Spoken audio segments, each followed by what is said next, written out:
తీస్తా, నాలో ఉన్న క్రియేటివిటీ మొత్తం బయటికి తీస్తా, నా తడాకా చూపిస్తా. స్టార్ట్ చేద్దాం.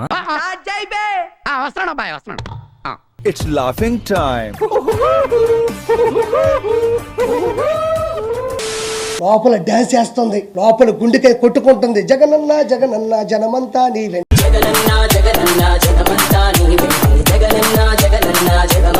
జనమంతా నీ అంటుంటే 11 సీట్లు ఎందుకు వచ్చినాయి నీకు? ఎందుకురా నా జీవితంతో అట్లా ఆడుకుంటావా? సుఖం లేదు, సంతోషం లేదు, కనీసం నిద్ర కూడా పోనువా?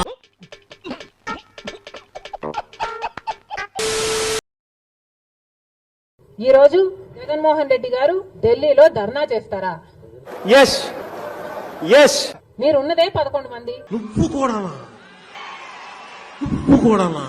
అప్పుడప్పుడు నేను ఎందుకు పుట్టినానా అనిపిస్తుంది సార్. ప్రత్యేక హోదా కోసం ఎందుకు చేయలేదండి ధర్నాలు? కరెక్ట్ అడిగా బాబు, ఆయన కొత్త తప్ప ఇంకోటి తెలిసినట్లేదు. అడుగు బాబు, అడుగు, చెప్పండి. నాకు ఏడుపు వస్తుందిరా. మధుసూదన్ రావు గుర్తుపెట్టుకో,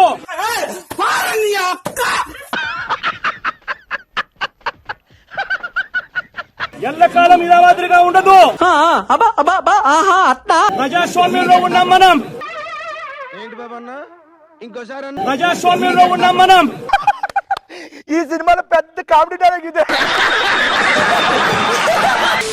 ఇవి టోపీ మీద ఉన్న సింహాలకు అర్థం ఏమిటో తెలుసా?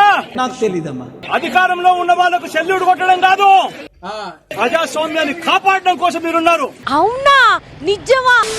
5 సంవత్సరాలు మీరు అధికారంలో ఉన్నారు కదా, మరి ఢిల్లీలో మీరు ప్రత్యేక హోదా కోసం ఎన్నిసార్లు ధర్నాలు చేశారు? దీనికి మీరు ఏమంటారు సార్?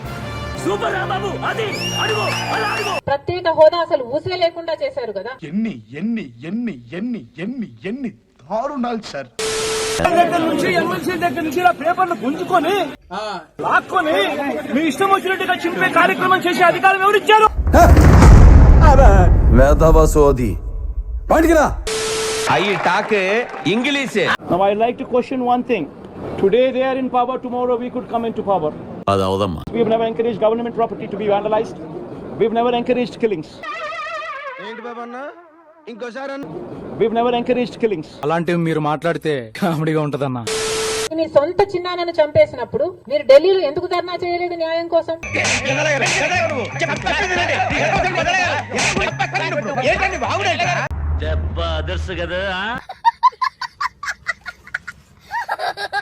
జగన్మోహన్ రెడ్డి గారు సమాధానం చెప్పాలి. శత్రువులు ఎక్కడో ఉండర్రా, చెల్లెళ్ళు కూతుళ్ళు రూపంలో మారువేషాలు వేసుకుని మన కొంపలోనే తిరుగుతూ ఉంటారు. మరి జగన్మోహన్ రెడ్డి గారు హత్య రాజకీయాలు చేశారు, అన్ని కరెక్ట్ గానే మేనేజ్ చేసామే, ఎలా దొరికేసి గొడ్డలి రాజకీయాలు చేశారు. ఏం మాట్లాడుతున్నావురా, నరాలు కట్ అయిపోయింది. సొంత చెల్లెళ్ళకే వెన్నుపోటు పొడిచారు. పురుగుల పట్టి చేస్తావురా నా కొడక, మంచి చేస్తా నా కొడక, నువ్వు నాశనం అయిపోతావురా. 5 సంవత్సరాలుగా మీరు ప్రజల కోసం పనిచేయలేదు కానీ ఈ రోజు ఢిల్లీకి వెళ్లి ధర్నా చేస్తారట.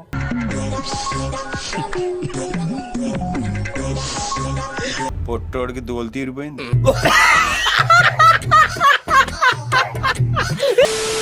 రాష్ట్రంలో ఈ రోజు ఆటవిక పాలన సాగుతా ఉంది. అయితే వెళ్ళి కార్యక్రమం కూడా చేస్తాం. సరే, ఈ ఇష్యూలో మీ ప్రధాన అరే నువ్వు కొంచెం దూరం పోయి కూర్చోపో, అక్కడ కూర్చోపో.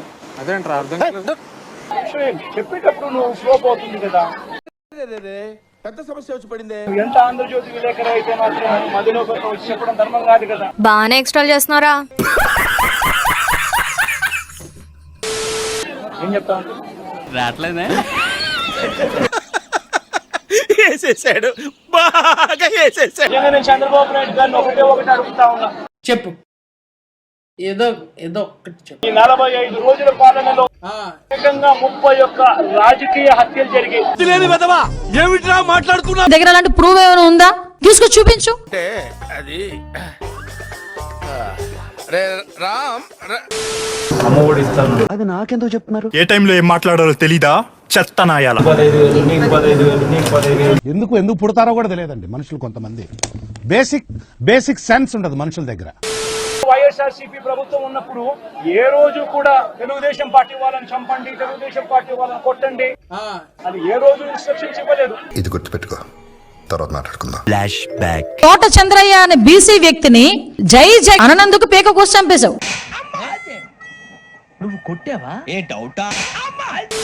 జగనే ఉండింటే విద్యా దీవెన అన్నది ప్రతి 3 నెలలకు ఒకసారి 3 నెలలు అయిపోయిన వెంటనే జగన్ ఇచ్చేవాడు.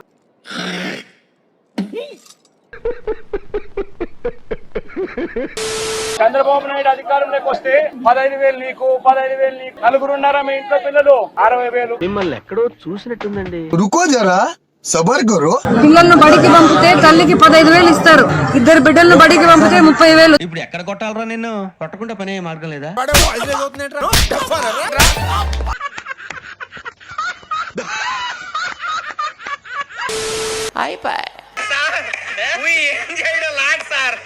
ఈ కార్యక్రమం ఇంతటితో సమాప్తం. రేపు ఇదే అలవాసులపై మళ్ళీ కలుసుకుందాం. అంతవరకు సెలవా మరి. నా ఛానల్ పేరు గుర్తుందిగా, ప్లీజ్ లైక్, షేర్, సబ్స్క్రైబ్.